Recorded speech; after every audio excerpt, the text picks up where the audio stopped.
लेकिन भोजपुर में भक्तों की कथा की रस की वर्षा की है। आप लोगों के लिए भगवान भोलेनाथ की भी कृपा, बालाजी की भी कृपा और श्री रामलला सरकार की भी कृपा। तो आनंद आनंद में अब ये बताइए कि कथा कहाँ चल रही थी?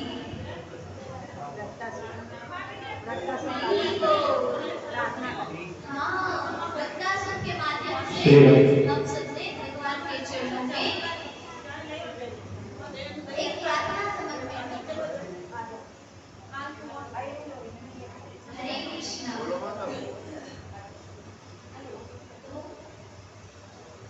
अब ये भगवान के चरणों में मन लगता है।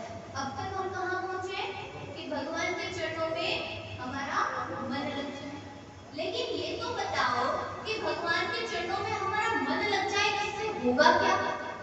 भाई रत्नासुर ने कहा, हमें समझ में आया, हमने भी कहा, तो पहली चीज तो हम भय रहित हो जाएंगे। लेकिन इससे होगा क्या? तो इससे ये होगा कि भगवान, जब भगवान के चरणों में मन हम लगा देंगे तो भगवान हमारे पीछे पीछे चल जाएंगे। जब कोई भगवान के पीछे जाता है तो भगवान उसके पीछे पीछे चलना। भगवान कहते हैं तू मेरे पीछे, मैं तेरे पीछे।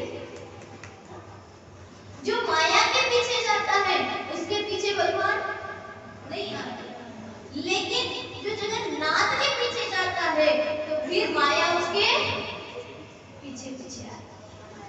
ये नियम है। माया के पीछे जाओगे तो मायापति नहीं मिलेगा, लेकिन मायापति के पीछे जाओगे तो माया स्वतः ही मिलती जाएगी। ये भगवान के चरणों में प्रेम करने का एक अत्यंत लाभ है, सबसे बड़ा लाभ है। और कहते हैं ना, भगवान खुद कहते हैं मैं अपने भक्तों के पीछे पीछे ऐसे चलता हूँ जैसे गौ माता के पीछे पीछे उसका बछड़ा चलता है। जो जन्मा छोटा छोटा बच्चा होता है वो अपनी माँ के पीछे पीछे चलता है, गौ माता के पीछे। ऐसे ही भगवान कह रहे हैं कि मैं अपने भक्त के पीछे पीछे वैसे ही चलता हूँ जैसे गौ का बछड़ा अपनी माता के पीछे पीछे चलता है। इसीलिए भगवान कहते हैं भक्त मेरे मुकुटमणि और मैं भक्तन को दास। भक्त मेरे मुकुटमणि। इसीलिए कहते हैं कि इस तरह से जब हम भक्ति करते हैं तो जगन्नाथ हमारे साथ, जो जगत का नाथ है वो हमारे साथ चलना शुरू कर देता है। ये भगवान से प्रेम करने का लाभ है।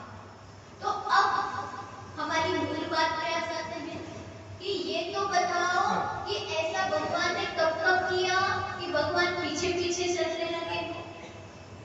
भाई हम तो कलयुग के जीव हैं, प्रमाण को मानते हैं और सत्युग द्वापर त्रेता की बात नहीं करते, क्योंकि उन्होंने जितना तप किया, जितना जप किया, प्रहलाद जी ने, ध्रुव जी ने जितना किया, वैसी तपस्या हमसे होने वाली नहीं है। तो इस कलयुग में बिना जप के, बिना तप के भी भगवान किसी को मिले हैं। बिना जप के, बिना तप के भगवान मिले हैं। और भगवान ऐसे नहीं मिले, ऐसे मिले हैं साथ साथ चल चल संपूर्ण कार्य को करने वाले। ऐसे भक्तों का चरित्र अब हम सुनने जा रहे हैं, जिन्होंने एक बार नहीं अपने जीवन में 100 बार ठाकुर जी का दर्शन किया। और ऐसे कई तो ऐसे भक्त हैं जो नित्य ठाकुर जी को साथ लेकर के घूमते थे। जैसे आपके घर में ग्वाला है, ऐसे ठाकुर जी से काम कराया। तो उसी कड़ी पे कई उदाहरण है। सबसे पहला हम लेते हैं उदाहरण, कथा तो कई भक्तों की है लेकिन हम कुछ भक्तों का लेंगे। तो सबसे पहला है धन्ना भगत। धन्ना भगत की कथा तो आपने सुनी थी। तो उन्हीं धन्ना भगत को एक बार फिर से हम याद करते हैं आज भक्त चरित्र के माध्यम से कि वो जो धन्ना भगत है वो कैसे, उनके गांव में एक त्रिलोचन दास पंडित आए, वैष्णव आए।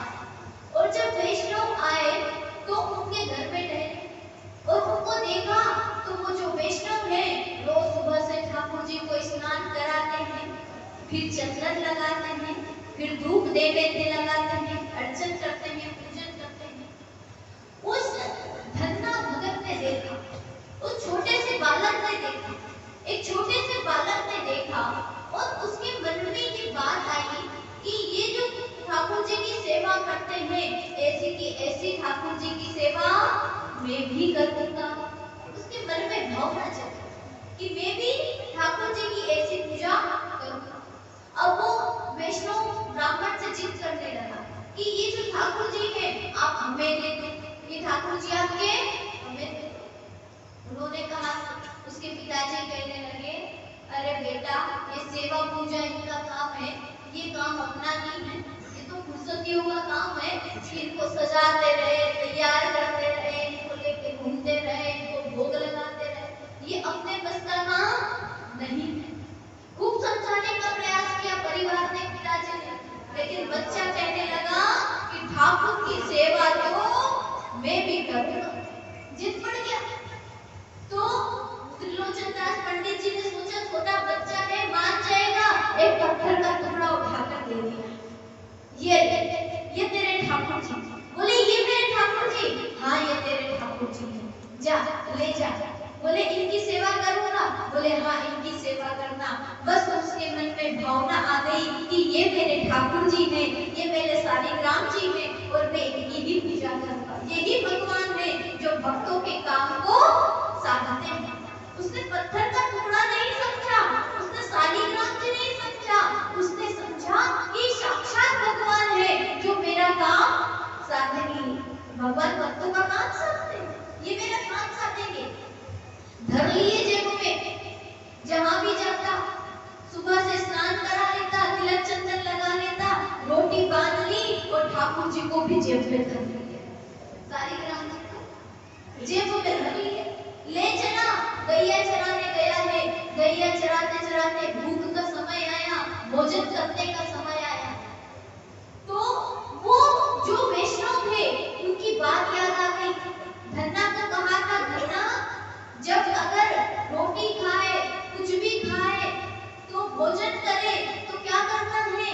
भोग जरूर लगाना, क्योंकि ये ठाकुर जी बिना भोग के नहीं रहते।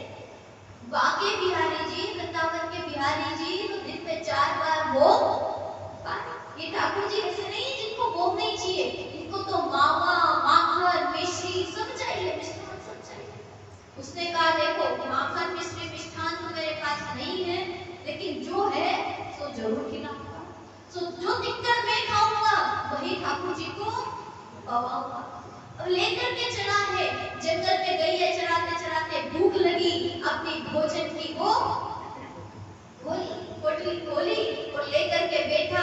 बात याद आई संत की, भोग लगाना शुरू किया। अब जैसे ही भोग लगाना प्रारंभ किया तो ठाकुर जी ने तो खाए नहीं, आंख बंद करके बैठ गया। भगवान से प्रार्थना की, आओ शालिग्राम जी भोग लगाओ, आओ ठाकुर जी भोग लगाओ। फिर आप खोल के देखे, खाई रोटी तो वैसे की वैसे, चाट करके चाट कर रखे हैं। अब सोचे कि मेरी रोटी शालिग्राम जी क्यों नहीं खा रहे?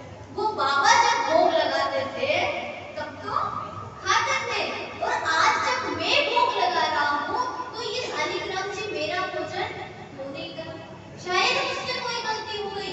फिर हाथ जोड़ करके प्रार्थना करने लगा, खाओ, आओ प्रभु भोग लगाओ, आओ प्रभु भोग लगाओ। लेकिन ठाकुर जी नहीं आए। अब उसने कहा ठीक है, आप जिद्दी तो मैं भी जिद्दी। आप नहीं खाते तो संत ने कहा था कि ठाकुर जी को भोग लगा करके ही खाना, ये भोग लगाए उसके बाद तुम खाना। अगर आप नहीं खाते तो मैं भी नहीं खाऊंगा, मैं भी नहीं खाता। रख दी ऐसी की ऐसी बात करके गैया चरा करके घर आ गया और रोटी को माता को दी। फिर अगले दिन हुआ, फिर प्रार्थना करी, फिर ठाकुर जी ने नहीं खाई। अब उस छोटे से बालक की हालत कमजोर होती जा रही है, लेकिन मन में भावना है, मन में विश्वास है कि अगर ठाकुर जी उनकी रोटी खाते हैं तो मेरी रोटी भी खाएंगे। भाई जब उनकी खाते हो तो मेरी भी खानी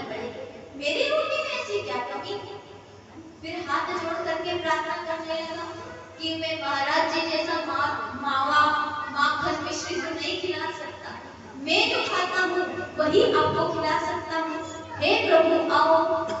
तो आज ठाकुर जी को दया आ गई। तो कहते हैं ना कि भोलेगा भगवान का इतने प्रेम से बुलाता है, इतने विश्वास से बुलाता है, इसके पास नहीं गया तो ये मर जाएगा। इसलिए भगवान उस भक्त के सामने साक्षात रूप में एक द्वारपाल के रूप में प्रकट हो गए। बोलिए बांके बिहारी लाल की, भक्त वत्सल भगवान की।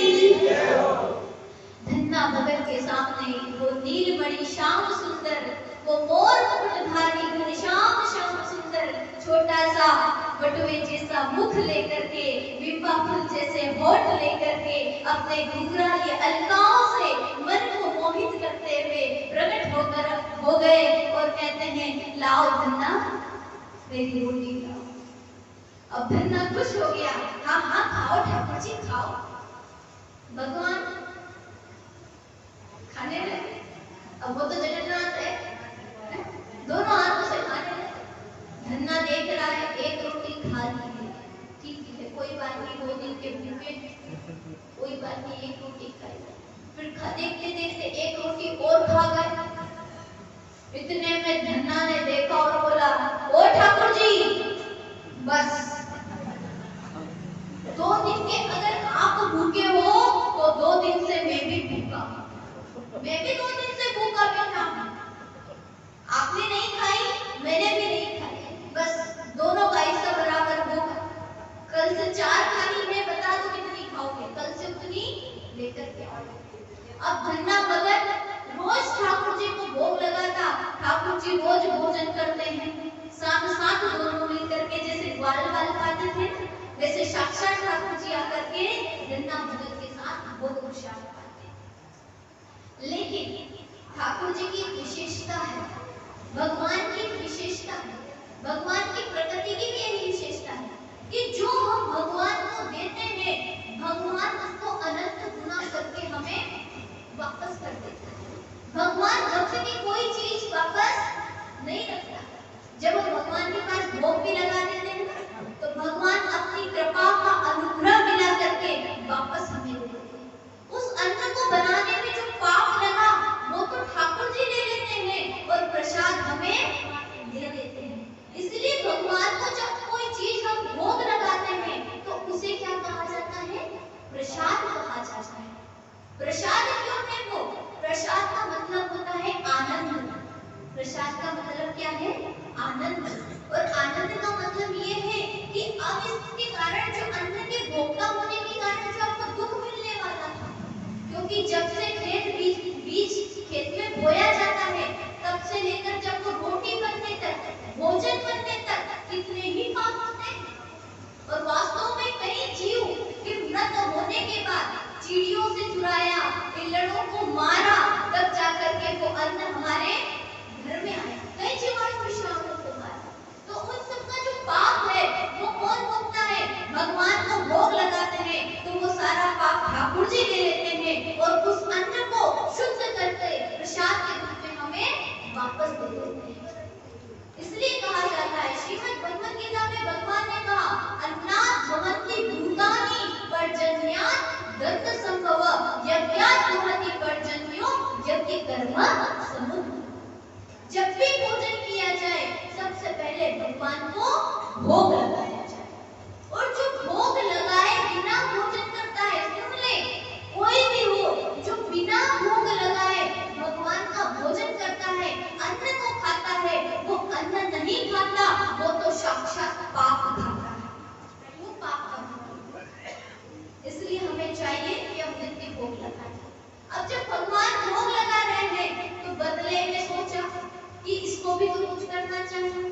तो आज धन्ना से बोले, धन्ना तुम मुझे रोज रोज रोटी खिलाते हो तो बदले में कुछ सेवा भी दे दो। धन्ना ने मना किया, लेकिन फिर भी भगत नहीं माना और उसने कहा कि आज से तुम्हारी गैया मैं चलाऊंगी। और ऐसा करते करते ठाकुर जी को धन्ना भगत की गैया चराते चराते 1 वर्ष हो गया।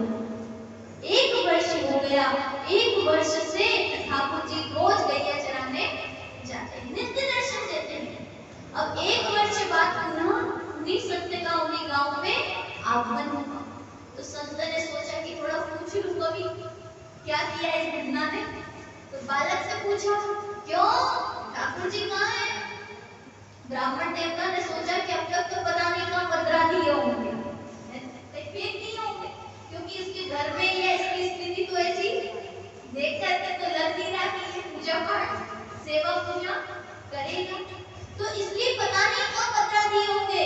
तो महाराज जी ने बड़े ताव में आकर के पूछा, क्यों धन्ना ठाकुर जी कहाँ है? शालिग्राम जी कहाँ है? तो धन्ना भी बड़े ताव से बोला है, वो गैया चरा रहे हैं,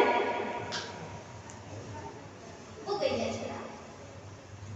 हमने बोला कि ये गजब की बात करता है, गैया चरा। हमारे ठाकुर जी की सेवा करते करते आज इतने वर्ष हो गए, आज तक हमारी तो गैया कभी चराई नहीं, आज तक हमारा एक काम नहीं किया, और ये भले बात उसकी गैया चरा रहे इस मूर्ख की। ये भाव उनके मन में आया। वो कहता है नहीं नहीं, मैं झूठ नहीं बोलता, मैं सत्य कहता हूँ कि ठाकुर जी मेरी गैया चराते हैं। बोले अच्छा। संत समझा कि शायद फेंक दिए हैं। तो उसने कहा, संत कहने लगे, अच्छा गैया चराते हैं तो चलो दिखाओ हमें कहाँ चलाते हैं। बोले चलो चलो, विश्वास नहीं होता है हमारे साथ, हम लेकर के चलते हैं। वो लेकर के गया, खेत में दिखाता है, देखो वो ठाकुर जी वो बांसुरी बजाते हुए, वो घुंघराले बालों में वो गैया चरा रहे हैं, वो गोपाल गैया चरा। अब गैया तो दिख रही, वृक्ष तो दिख रहा है, लेकिन वो ब्राह्मण देवता को गोपाल नहीं दिख रहा। वो कह रहा है, अरे ये क्या चला रहा है? अच्छा ठीक, इधर बुलाता हूँ, ए गोपाल, ए माधव, इधर आओ, ए ठाकुर जी इधर आओ। ठाकुर जी आ गए, देखो ये आ गए, ये खड़े हैं। अब संतों को समझ में आ गया कि इसे तो दिखाई देते हैं, लेकिन मुझे दिखाई नहीं देते, क्योंकि भगवान इसके प्रेम से रीझ गए।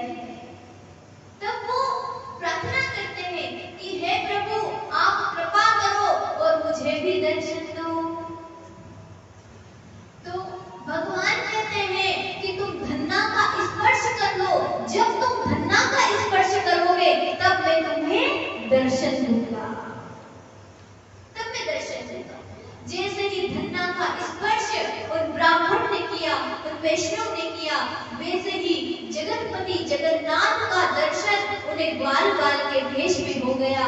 बोली गोपाल कृष्ण भगवान की, वीर बजरंगबली महाराज की, भक्त वत्सल भगवान की, भक्त और भगवान की।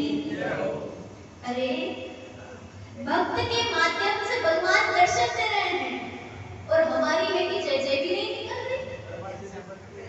अच्छा एक बात और भी हो सकती है, शायद इसलिए नहीं निकल रही क्योंकि हमें जलन हो रही है। अगर नहीं हो रही तो जोर से बोलेंगे, बोलिए भक्त वत्सल भगवान की जय। हरि बोल। इस तरह से दर्शन हुआ, और एक बार नहीं, धन्ना ने कई बार अपने जीवन में ठाकुर जी का दर्शन किया।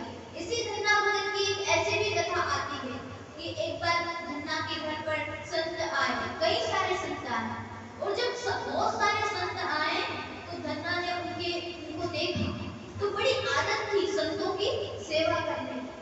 तो उनके पिताजी ने कहा, जाओ धन्ना, आज तुम जा करके खेत में ये गेहूं वो आओ। वो अनाज लेकर के चला, लेकिन रास्ते में दिख गए संत। अब मजबूर है, भगवान का भक्त भी बड़ा मजबूर होता है, कई बार चाहता है कि सेवा नहीं करूं, लेकिन ठाकुर जी कहते हैं मुझे तो करनी पड़ेगी,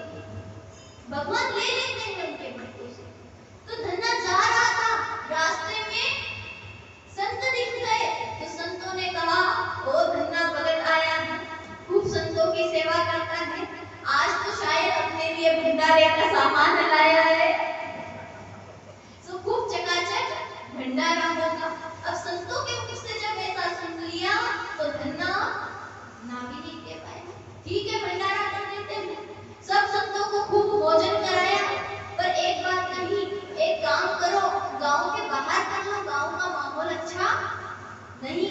क्यों?